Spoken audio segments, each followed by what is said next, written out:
Porque quem acendeu este fogo foi Deus na igreja. Amém. Quando a Bíblia fala de fogo, a Bíblia está trazendo para nós o Espírito Santo de Deus. É uma alegoria do Espírito Santo de Deus sobre a igreja. A Bíblia vai dizer, em Levítico, no capítulo 9, no verso 23 e 24, que quando Arão ele faz sacrifício por si mesmo, para que Deus perdoasse os seus pecados e para que Deus perdoasse os pecados do povo de Israel, a Bíblia vai dizer que Deus ele mandou fogo e consumiu todo o holocausto. Toda a gordura do sacrifício que estava sobre aquele altar, o próprio Deus mandou fogo.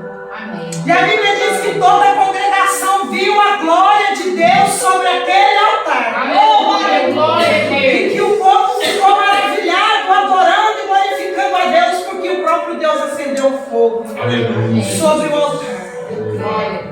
Para que Deus ele mande fogo sobre o altar, é necessário que nós preparemos um altar para o Senhor. E o altar não é hoje para colocar um animal sobre ele, para derramar sangue de um carneiro, ou de um bode para levar os pecados em expiação para o deserto.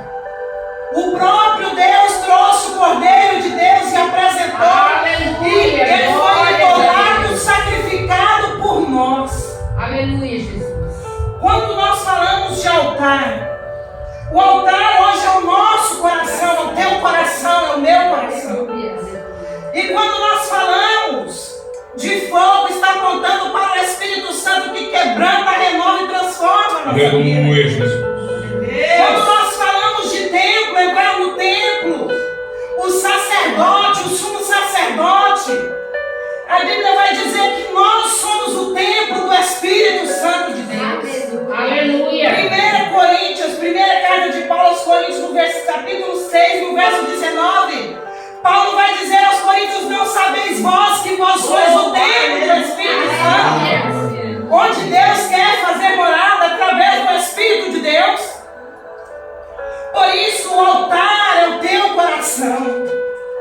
E este fogo que tem que estar aceso é com o propósito de que nesse altar seja oferecido sacrifício em qualquer momento.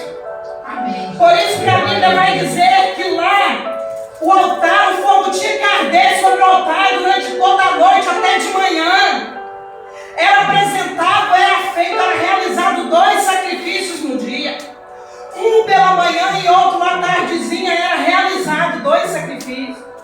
A Bíblia vai dizer que o povo levava o cordeiro. E o altar era preparado, a lenha era colocada sobre o altar. Aleluia. Quando nós pesquisamos no dicionário bíblico que altar é uma mesa de madeira ou de pedra sobre a terra, que é erigido, que é erguido para que o sacrifício seja realizado. E a Bíblia vai dizer que o fogo não podia se apagar, era a ordenança de Deus. Desde que o povo saiu do Egito, Deus deu ordem para o sacrifício e o fogo não poderia ser apagado. Só que para haver sacrifício tem que ter o altar restaurado. Se não tiver altar, não tem como fazer sacrifício. E se o altar não estiver restaurado, não tem como fazer sacrifício. A Bíblia vai dizer que o profeta Elias, quando ele desafia os profetas de Baal, para mostrar para Israel que Baal não era Deus e que Jeová era o único Deus verdadeiro, a Bíblia vai dizer que o altar do Deus de Israel estava quebrado.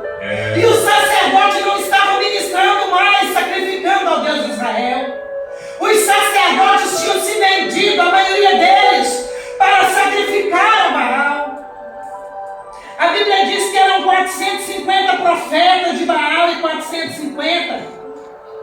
400 profetas de Baal e os 450 de Azera.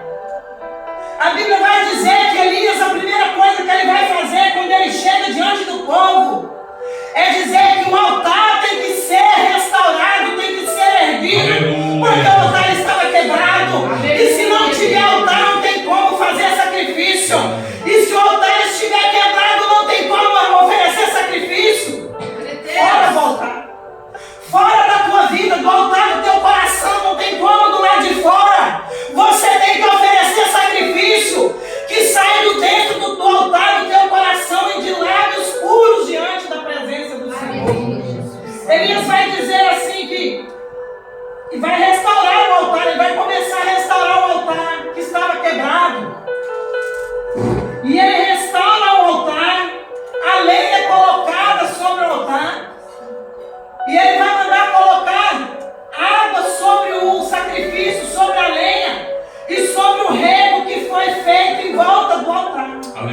Aleluia, Jesus. E a Bíblia vai dizer que Elias fala para os profetas de Baal levantar um altar ao Deus Baal e colocar lá um novilho, e Elias também ia colocar sobre o altar.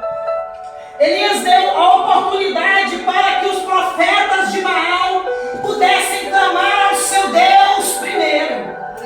E o povo começou a clamar, o sacerdote de Baal começou a clamar. A Bíblia vai dizer que eles clamaram da parte da manhã até meio-dia. E não houve voz e resposta alguma, porque Baal não é Deus e não há outro Deus senão o nosso Deus. Aleluia. Glória a Deus. A Bíblia vai dizer que Elias vai zombar dos profetas de Baal, porque você não deve zombar dos profetas de Deus, mas os profetas de Baal, Elias vai levantar a voz e vai dizer para eles: clamem em alta voz, porque talvez Baal esteja dormindo, talvez Baal esteja viajando, porque ele é Deus e tem muita ocupação. Clamem em alta voz. E os sacerdotes começaram a se cortar os seus braços, cortar o seu corpo, passar navalha em sacrifício a Baal, derramando sangue, fazendo aquilo que era abominável ao Senhor.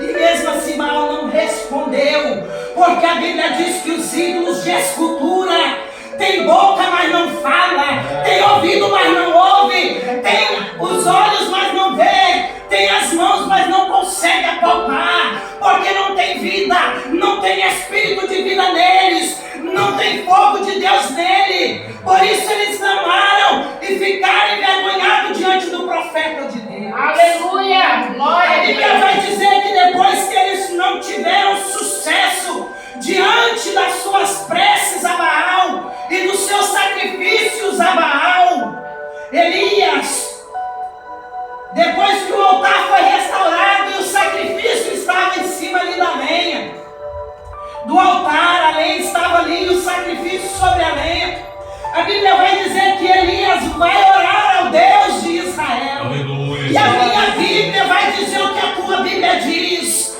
que Elias não ficou horas e horas orando, não. Elias se prostrou diante do Deus vivo de Israel, o Deus que está aqui nessa noite, operando na tua vida e na minha vida, respondendo o clamor da igreja, respondendo a oração do teu povo. Elias vai dizer: Senhor, ouve a minha oração e o meu clamor, e mostra para esse povo que não há outro Deus além de ti, e que eu sou teu servo, sou teu profeta, e só eu restei dos teus profetas. Porque Elias achava que não existia mais profeta de Deus em Israel, mas Deus tinha escondido os seus, porque Deus tem os seus escolhidos que Ele esconde, que Ele guarda no meio da crise, da luta, da perseguição. Aleluia. Deus guarda os seus fiéis. Oh, glória. E Elias vai orar e a minha Bíblia vai dizer que Deus mandou fogo do céu e consumiu o holocausto, consumiu a lenha e consumiu e lambeu até mesmo a água que estava sobre o rego em volta de Glória a Deus. Glória a Você pode Deus. adorar esse Aleluia. Glória a Deus. Glória, glória, glória. É, papai. Ele está neste lugar e Ele é digno de glória. Oh, glória. Glória a Deus. Aleluia. Para oferecer sacrifício, o altar não pode estar quebrado. É verdade. Eu tenho contemplado e sei que você, como igreja, como noiva, tem contemplado de muitos que têm oferecido sacrifício no altar que está quebrado.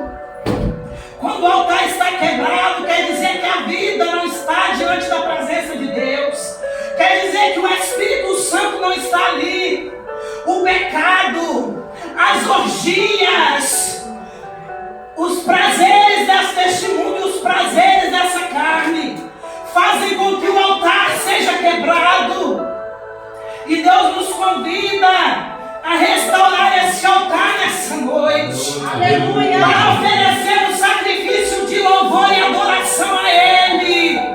Aquele que vive e reina para todo sempre. Ele não negou o seu unigênito filho, que veio como cordeiro e foi como cordeiro mudo provocador em teu favor. Em meu favor, Deus ofereceu o seu cordeiro. E o altar precisa ser restaurado. Como que a chama vai estar acesa se não tiver fogo? Se não tem fogo, tem chama acesa. Se não tiver lenha, não tem fogo. E a lenha aponta para a sua vida e para a minha vida. A lenha aponta para o homem sendo queimado diante da presença de Deus para ser purificado dos seus pecados. A Bíblia vai dizer na palavra que as cinzas tinham que ser tiradas de manhã. Quando se fala de cinza, o Espírito Santo me revelou na palavra que a cinza aponta para o velho homem, tudo aquilo que não agrada, aquilo que passou. Quando Paulo diz que não devemos nos esquecer das coisas que já passaram e avançar para as que estão por vir, porque nós somos nova criatura, eis que tudo se fez novo. As cinzas atrapalham o fogo se acender e se ativar. Por isso a cinza tem que ser tirada e o sacrifício tem que ser pela manhã e pela tarde também. Aleluia. Tem que sacrificar ao Senhor de manhã e à tarde, todo o tempo. O altar tem que estar preparado para prestar sacrifício de louvor e adoração a Deus. Amém, Jesus. Glória a Deus. A Bíblia vai dizer que o sacerdote não entrava de qualquer jeito no templo. O sacerdote não entrava com qualquer veste no templo. O sacerdote tinha que estar vestido com a veste de linho, pastor Estela. O sacerdote tinha que estar vestido com calção debaixo da veste.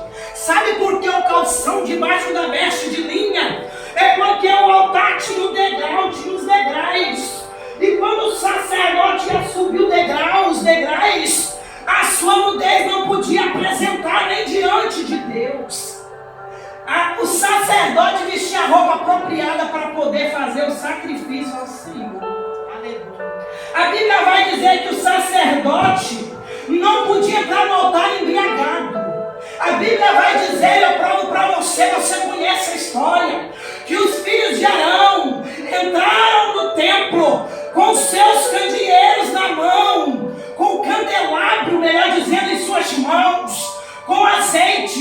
Mas a Bíblia vai dizer que eles entram para oferecer sacrifício ao Senhor e apresenta fogo estranho e são consumidos. São consumidos diante do Deus vivo. Porque a Bíblia diz que a chama tem que estar acesa. Mas a Bíblia diz que tem que ter santidade. Porque sem santidade ninguém verá Deus operar. Sem santidade Deus não responde. Sem santidade não tem cura, não tem milagre. Sem santidade Deus não opera maravilha no meio do povo. E com o altar quebrado não adianta fazer sacrifício. Porque Deus rejeita. Deus rejeitou Ofni e Finéias. Deus rejeitou os filhos de Arão também. Ofni e Finéias, os filhos do profeta Eli, foram rejeitados por Deus e morreram na batalha. Com a arca de Deus no meio da batalha. Eles pegaram a arca estando em pecado de adultério. Porque a Bíblia vai dizer que os filhos de Eli prostituíam dentro do templo. E muitos estão com o altar quebrado. Tem prostituído a palavra. Tem adulterado a palavra. Às vezes não prostitui carnalmente com outro homem ou mulher, mas adultera a palavra, tira um tio e coloca ali, muda a palavra, e a Bíblia diz que dessa palavra não pode tirar e nem acrescentar. A Bíblia vai dizer que os filhos de Ofni e Finéias perderam a glória, perderam a graça, quando eles pegam da arca em pecado e vão para o campo de batalha. A Bíblia vai dizer que antes da arca entrar no campo de batalha, morreram tantas pessoas, mas depois que a arca entrou, morreu muito mais. O número dobrou e triplicou, porque a presença de Deus não pode ser carregada de qualquer forma. A presença, o fogo da glória de Deus não pode ser carregado num altar quebrado. Por isso o Espírito Santo está nos convocando a restaurar o altar, a colocar nossa vida como lenha sobre esse altar e pedir para Deus consumir todo o pecado, nos purificar, nos santificar. Porque quando Deus mandava o fogo, Ele estava purificando o povo.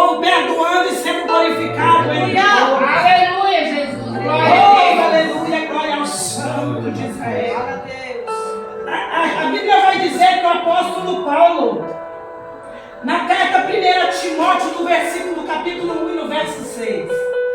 Paulo vai dizer a Timóteo, mantenha acesa, ou seja, viva. Tem versão que vai dizer viva, tem versão que vai dizer acesa, uma chama acesa, uma chama viva.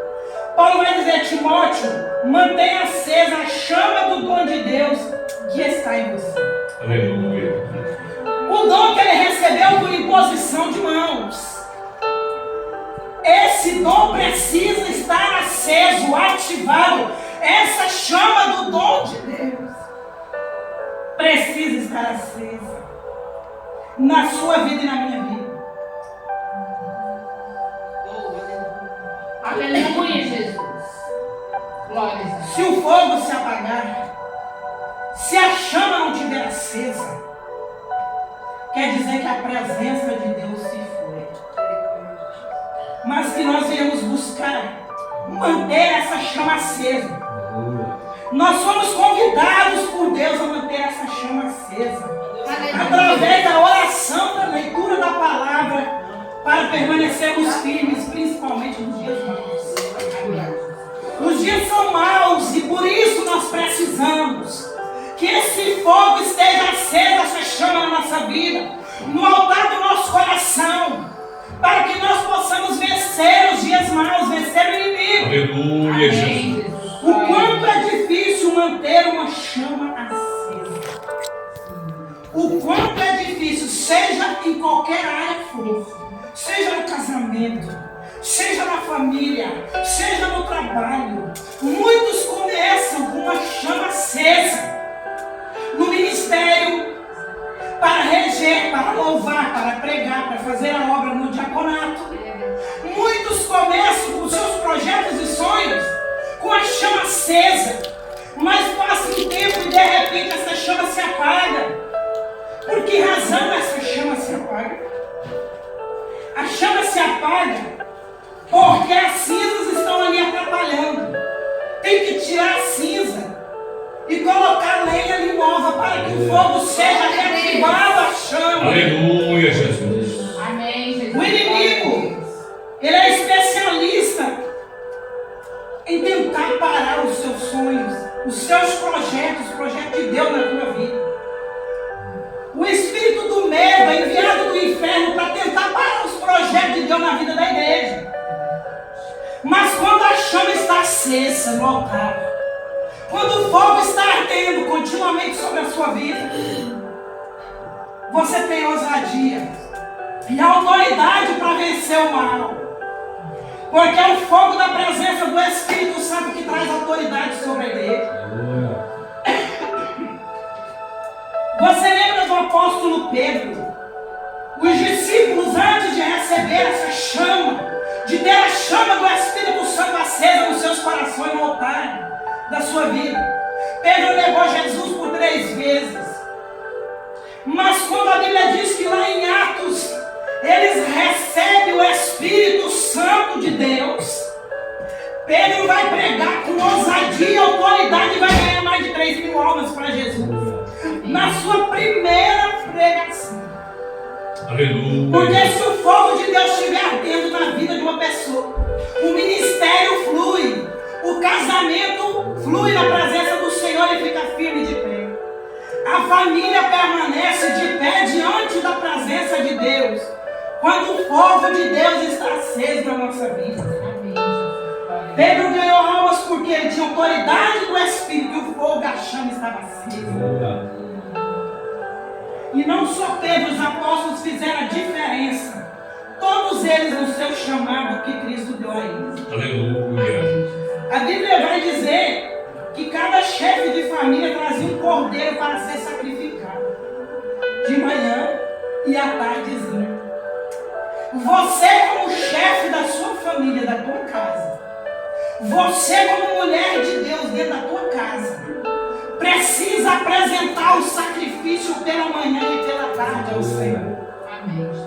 Reunindo a nossa família diante da palavra de Deus, para meditar nessa lei de dia e de noite, assentado na mesa para fazer as refeições, ao deitar e ao levantar, precisamos manter essa chama acesa. Somos nós os sacerdotes responsáveis por manter a chama acesa.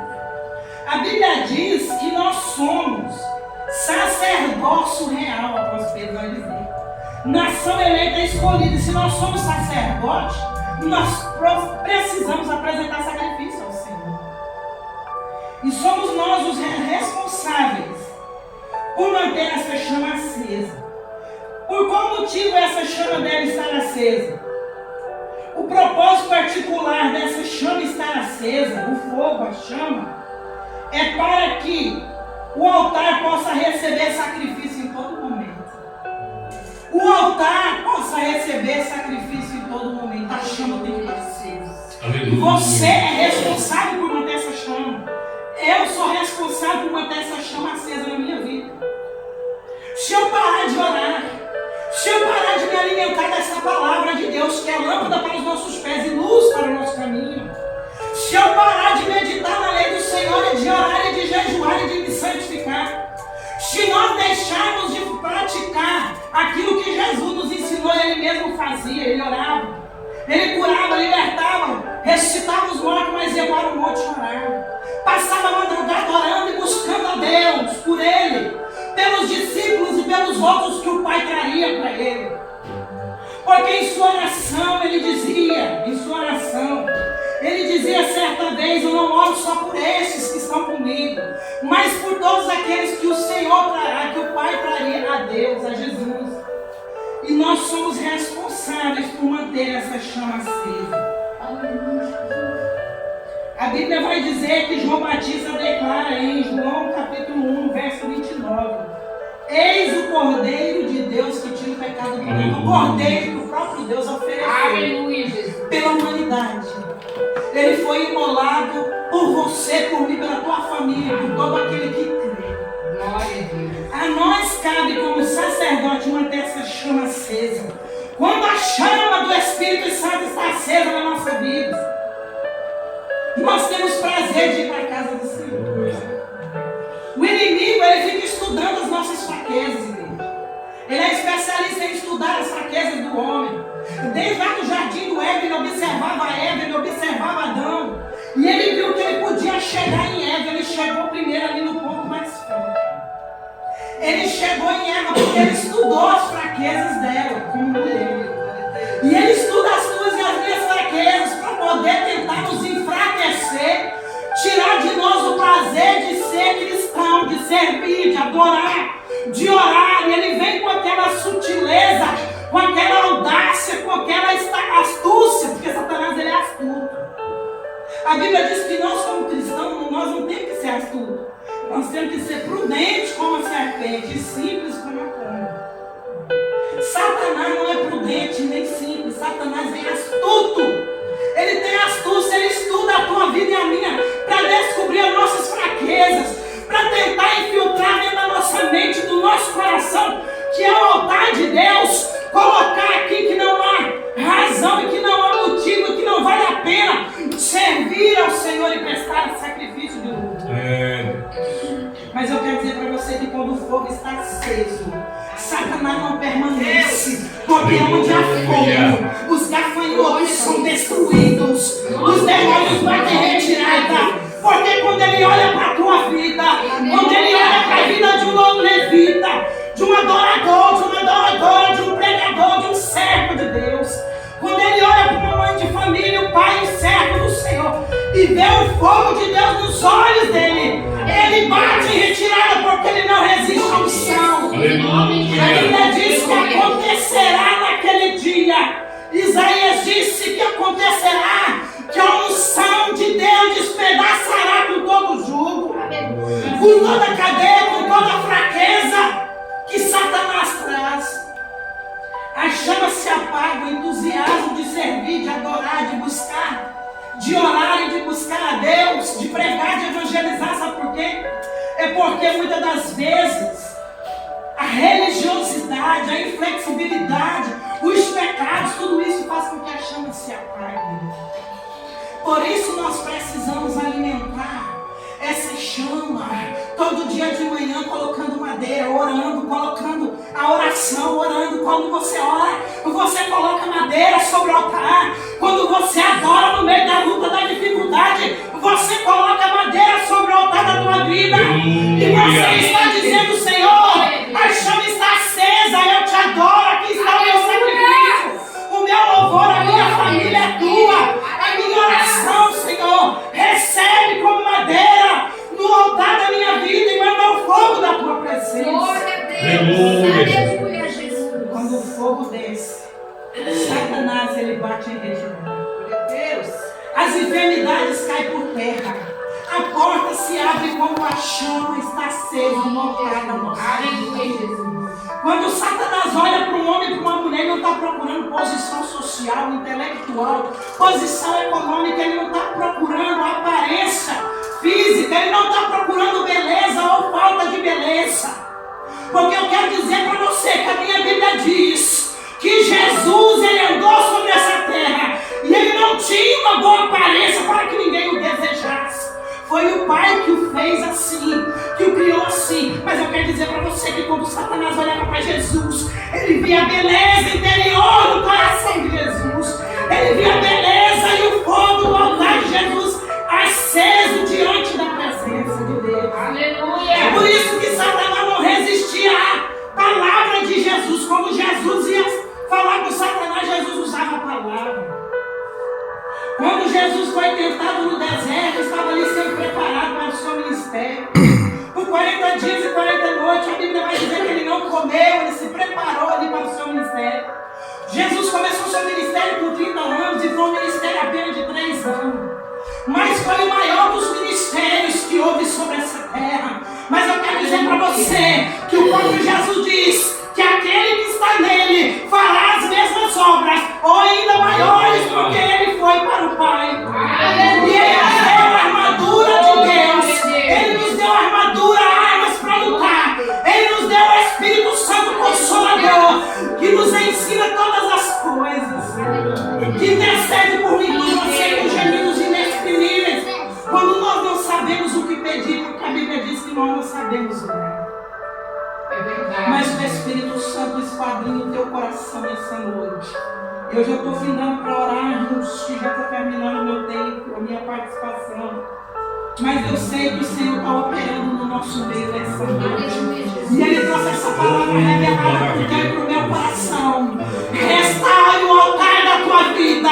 Se estiver quebrado, restaure. Peça a Deus, restaure o altar da minha vida. Restaure o altar da minha família e coloque madeira e faça sacrifício no altar que está erguido e de pé diante do Senhor. Não coloque sacrifício em um altar quebrado, mas num altar restaurado. E Deus vai mandar o fogo sobre o teu sacrifício. E a glória de Deus vai envolver a tua vida como envolveu a vida de Arão quando ele sacrificou. Deus acendeu a chama na igreja e essa chama não pode ser apagada. A Bíblia diz: não extinguais o Espírito Santo de Deus. Ele é a chama que deve arder na tua vida e na minha vida até a volta de Cristo, quando Ele vai ser retirado e o mundo vai jazer em grandes trevas. Porque o Espírito Santo é aquele que ainda detém o anticristo, que ainda detém o anticristo dos últimos dias para a batalha final. Não extinga o Espírito Santo na tua vida, jovem. Não extinga com rebeldia, com dureza no teu coração, mulher, homem. Não extinga de vergonha de adorar. Não extinga o Espírito, quer dizer, não reprima o Espírito. Deixa ele fluir na tua vida do jeito que ele quer fluir para transformar. Quando nós somos transformados, nós podemos transformar. Quando nós somos restaurados, nós podemos levar restauração, cura. E nós precisamos manter essa chama acesa. Somos convocados a manter essa chama acesa. A cinza atrapalha esse fogo ser ativado. Retira essa cinza. Aleluia. A cinza pode ser uma mágoa, um rancor, pode ser um pecado. A cinza pode ser uma ferida que está aí te impedindo de liberar perdão. sabe qual a cinza tem que ser tirada para que esse altar possa lhe colocar a lenha nova e para que esse fogo possa ser reativado essa chama.